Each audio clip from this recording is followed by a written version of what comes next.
Betul.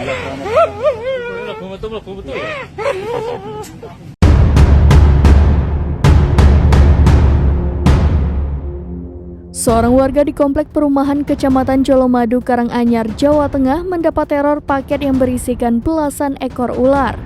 Korban bernama Kustanto yang bertempat tinggal di perumahan Puri Malangjiwan Indah 3 Colomadu.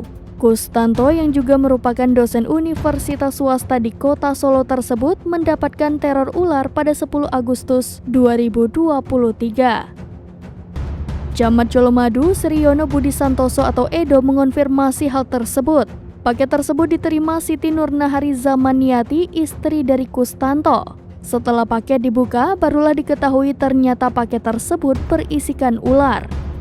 Beruntung ular tersebut berada di dalam wadah plastik dan belum sempat dibuka wadah plastiknya. Diketahui pengirim paket berisikan ular tersebut terekam dalam CCTV komplek perumahan.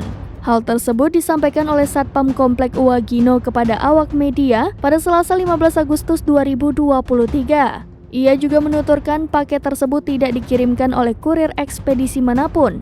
Ia berujar pengirim paket tersebut tak langsung mengirimkan paket langsung ke rumah korban, melainkan menaruhnya di pos Satpam. Setelah kejadian pengiriman paket berisi ular tersebut, gerbang akses perumahan pun ditutup. Mengutip tribunsolo.com, hanya warga setempat yang bisa keluar masuk perumahan.